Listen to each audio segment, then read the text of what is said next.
It is by their sheer grit and determination that some people in this dynamic world of constant transition elevate themselves to the pinnacle of glory. Their lives are lessons for the future, the ones which are worth emulating. In this galaxy of legendary luminaries who have left an impression in this world with their excellence in thoughts and deeds, one name shines above the rest, late Ashok Kumar Sen. An able statesman, politician, and an eminent lawyer, excelling in every branch of law, late Ashok Kumar Sen was in himself a person who had the grit in him to achieve the above ordinary. On the 31st of August 1996, Ashok Kumar Sen departed for the holy abode, leaving behind a legacy of excellence and achievement of 55 years, which cannot be relegated even by the passage of time. The endowments of this great soul in so many diverse facets of life and existence is here to be treasured in every heart with reverence. His contribution in all its magnanimity makes him a legend, a person who rose above the rest in wisdom and spirits. Initiated into the Jawaharlal Nehru Ministry at the age of 44 in the year 1957 as Law Minister, late Ashok Sen earned accolades from wide sections for his brilliance in the political front. Mr. Ashok Sen, as the doyen of the bar of the Supreme Court of India, he is an institution. I had never seen a lawyer who is so versatile in his knowledge of law. There is no branch of law, civil, criminal, trademarks, patent, constitutional law, administrative law, in which he is not an expert. I don't think that politics was his first love. His first love was law. He breathes law. When I was secretary of the Supreme Court Bar Association, Mr. Ashok Sen was president. That was in 1984. He became law minister.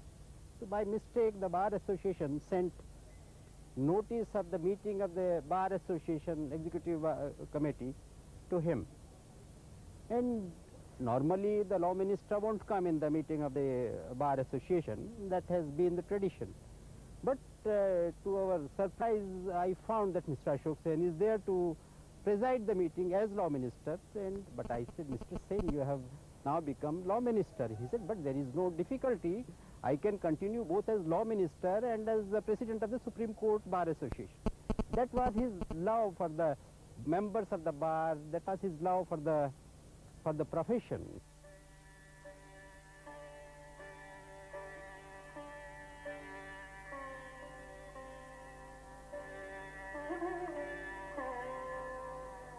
I do not like to use superlative language, but if one has to describe Mr. Ashok Sen aptly, one cannot avoid using superlative language. He has been one of the most complete lawyers I have known. As a parliamentarian, he has been one of the great parliamentarians. As a law minister, he has been an equally great law minister. And above all, he has been a very warm human being. Not one to be fettered by the compulsion of monetary gains, late Ashok Sen rose above the trivialities of social and fiscal status to be of worth to the society. An ardent social worker, late Sen took up the cause of the underprivileged and tried his best to mitigate the agonizing remorse of the less fortunate. He was involved in politics from his very childhood and was attached with revolutionary parties. Ashok Kumar Sen was born on 10th October 1913 at Faridpur. His parents, late Akhay Kumar Sen and late Shushma Sen, molded him to scholarly brilliance. His wife, Mrs. Anjana Sen, was the daughter of late S.R. Das, the former Chief Justice of India. He was a role model to his two daughters and two sons because of his ideals, and all of his children have proved their mettle in their respective spheres.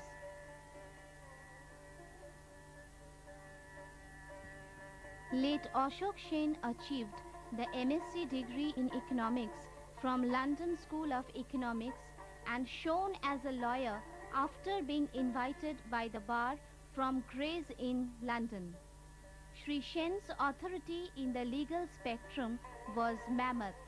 In every court of India, he was revered for his poignance and people listened to him with interest. Before he joined the legal profession, he proved his worth as a professor of commercial law in City College, Calcutta. The scholastic ability in him enabled him to author a comprehensive textbook in commercial law. His initiative enabled the passing of the Advocates Act in 1961, and under his guidance an All India Bar Council was established. He relentlessly championed the cause of the legal process and achieved in passing the dowry abolition and anti-defection laws among many others. He successfully proved his worth as the leader of the Indian delegation in the United Nations Law of the Sea Conference in 1958 and 1960. He also led the Indian delegation to the UN on human rights. The recipient of many national and international awards, Mr. Sen's 50th year in practice was celebrated with fervor, an occasion that was cherished and wished by everyone. The various letters of appreciation from the vast gamut of political luminaries speak truly of Mr. Sen's esteemed position.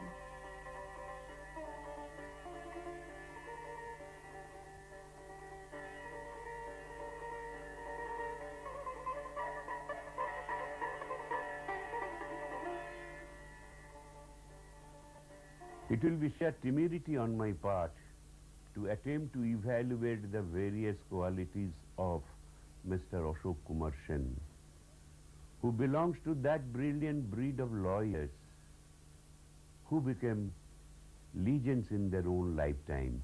I had the great fortune to work with him as his junior in many criminal matters. And every time I worked with him, or while I work with him, I learn every day a new facet of law which has enriched my legal treasure.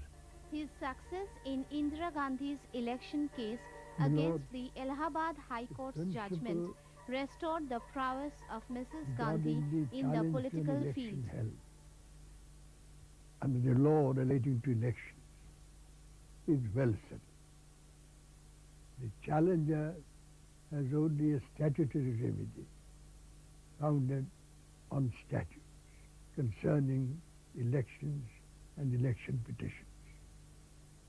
He has no natural right or common law right to challenge an election petition. He can only found his right to challenge a petition if the election has contravened any of the provisions of the Representation of the People Act concerning elections. Section 123 is the relevant section. It sets out the grounds on which alone an election can be challenged. Mrs. Gandhi's election was held under the Representation of the People Act, and the challenge must be similarly founded on Section 123 of the Representation of the People Act. In course of his tenure as Minister of Law, he piloted various socio-economic legislation which has benefited the country. A great lover of literature, music, and sports.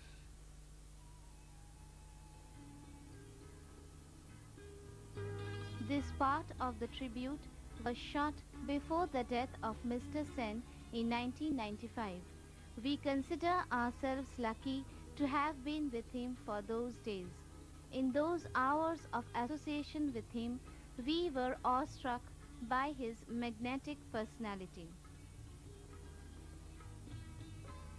The greatest quality in Mr. Sen was his tremendous zest for life. A man full of vigor and vitality, Mr. Sen loved to live a life in his own way, unhindered by the lashes of dynamism that his public life demanded. Mr. Sen was a great connoisseur of curio, antiques and artifacts, and also delighted in music and was obsessed with literature.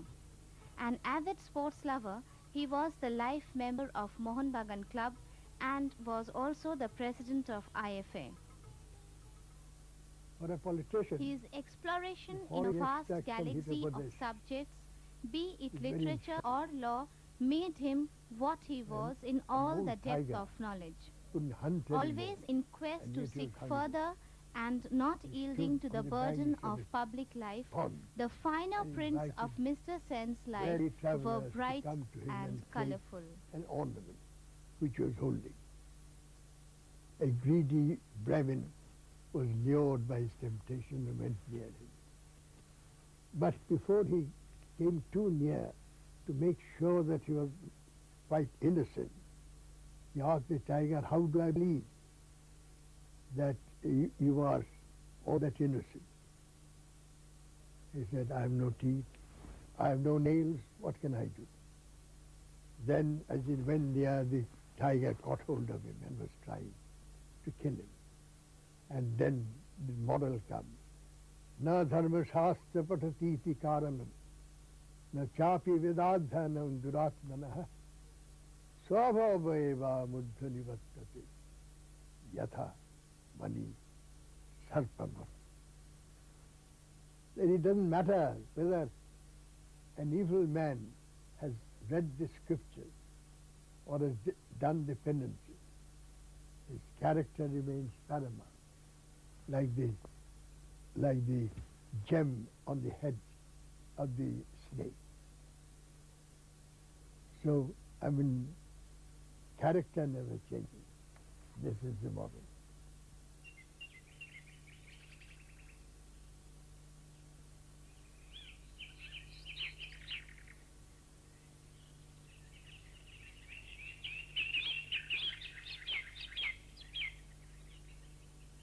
Of the poems of Gurudev Tagore,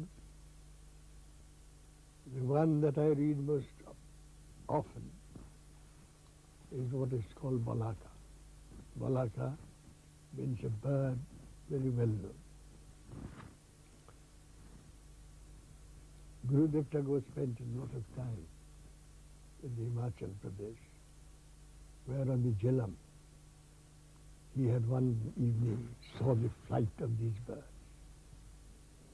And the flight of these birds reminded him of this, if I may translate it into English after reading a few lines in Bengali. Mone holo e pakhar bani, dilo ani shudu paloke tore, pulokito nishchole ontore ontore, bege rabe. Parbot chahile hote boishakhe niruddesh me, ধরুশ্রেণী চাহে পাখা মেলি মাটির বন্ধন ফেলি ওই শব্দ রেখা ধরে চকিত হইতে দিশাহারা আকাশের খুঁজিতে কিনা. The flight of these birds and their fluttering wings brought this message for a moment, that the still calm of the forest was instilled by the touch of speed. Mountains wanted to become and fly like the clouds of Vaisham. And the trees wanted to get wings and fly into the sky by tearing off their bonds of the earth. Unlike most, my most favorite character in Shakespeare is Shylock from Merchant of Venice. And I've often read Shylock's terminations to my juniors, to my children. And here again, I may repeat my most favorite passage. When Shylock is approached by Bassanio for a loan of 3,000 ducats to be given to Antonio by Shylock. This is how Shylock starts. 3,000 ducats. Well, well, well. Bassanio says, "I, sir, run for 3 months." Shylock, Antonio shall be bound. Well, well, well. 3,000 ducats, and for 3 months. And Antonio shall be bound. Your answer to that? Says Bassanio. Shylock, Antonio is a good man. He's a very good man.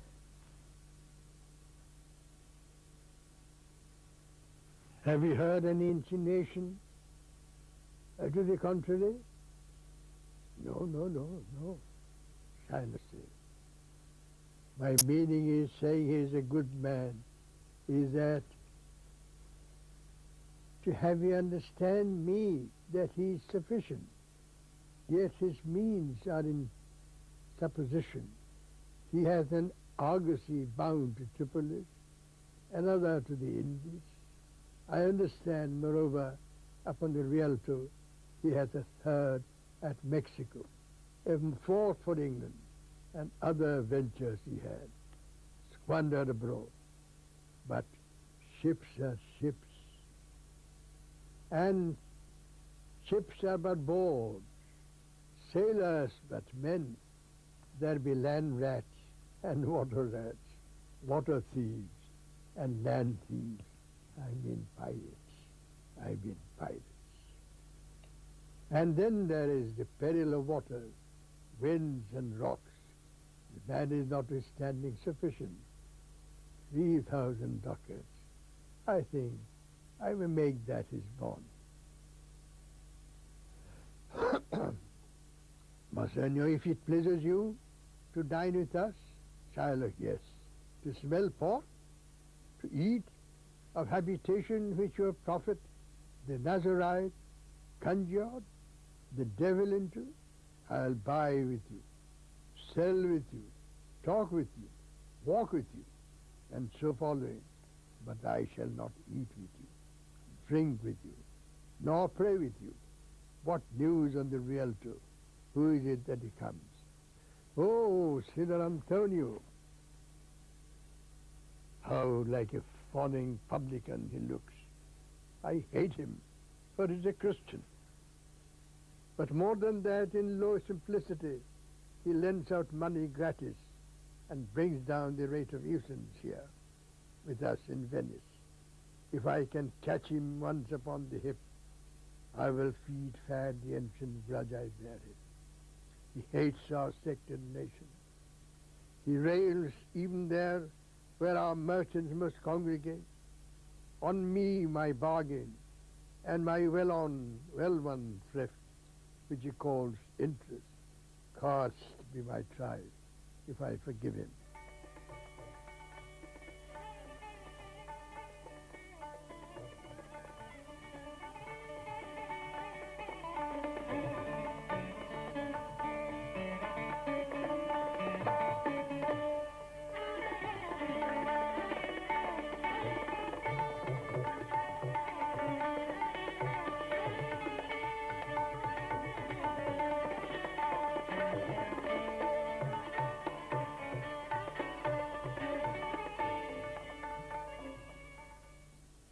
agree with you, gentlemen, that speedy justice cannot be equated with speedy disposal of cases.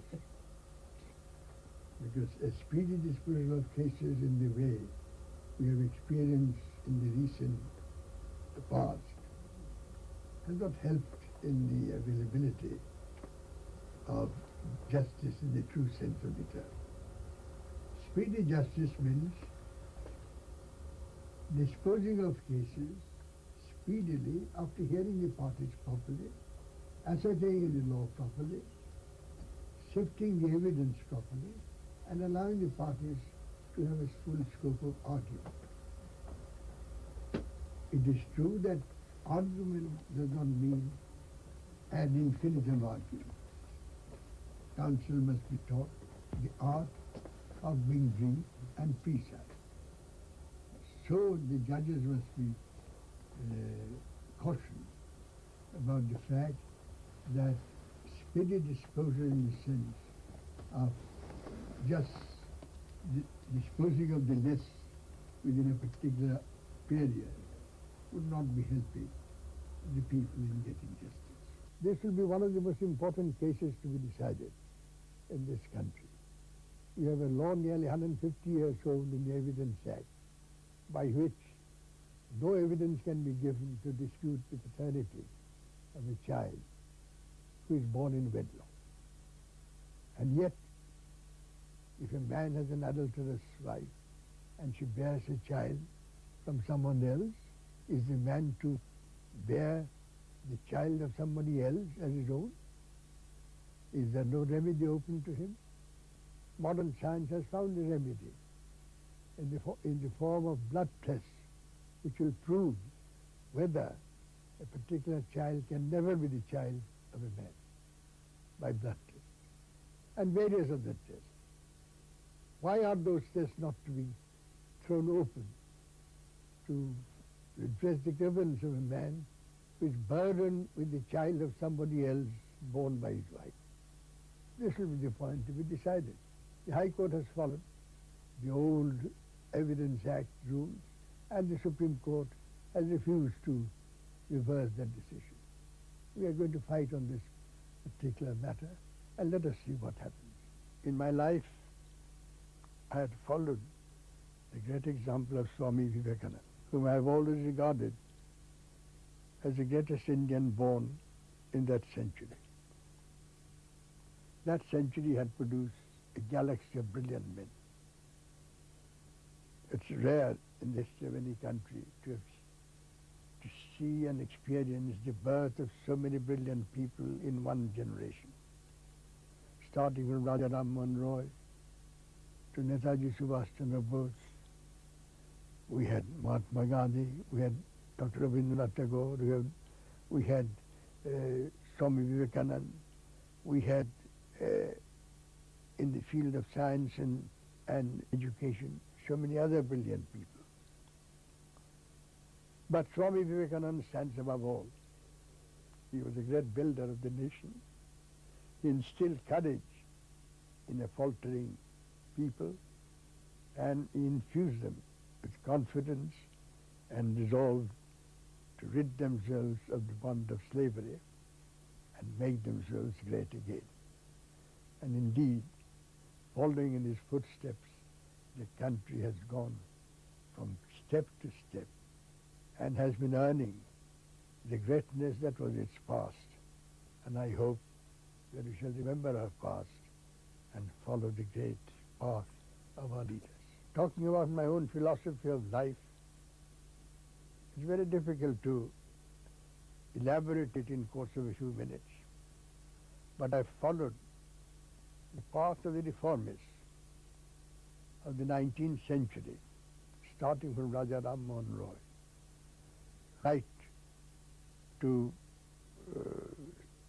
Swami Vivekananda, Netaji Subhash Chandra Bose, and the other great leaders who laid the foundations of a nation which did not rest on caste or religion, but believed in a secular outlook, a casteless society, and equality of all men.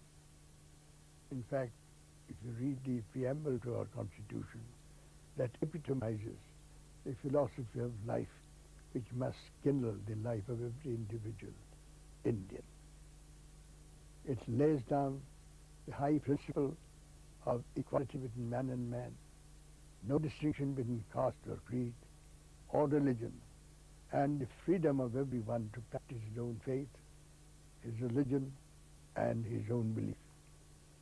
I think that's a philosophy which is worthy of the best of people in the whole history of mankind, and rests on eternal values which hardly can be destroyed. My ancestors had migrated from Tehata, in the district of Nadia, about 400 years ago. So, and from there, their successors had migrated to what is now known as Betrampu, which was seat of one of the Barabias. Late Ashok Kumar Sen was thus not only a lawyer, statesman, or a social worker of exceptional brilliance, but above all, he was a fantastic human being. The fervor and jest in his life, the scholastic disposition of his knowledge, the magnetism of his personality were in all a fantastic conglomeration of rare talents, so little seen in this world full of men. With his sad demise, not only has been a legacy of exceptional caliber lost, but also lost is a person who lived for others and sympathized with those who had no one by their side.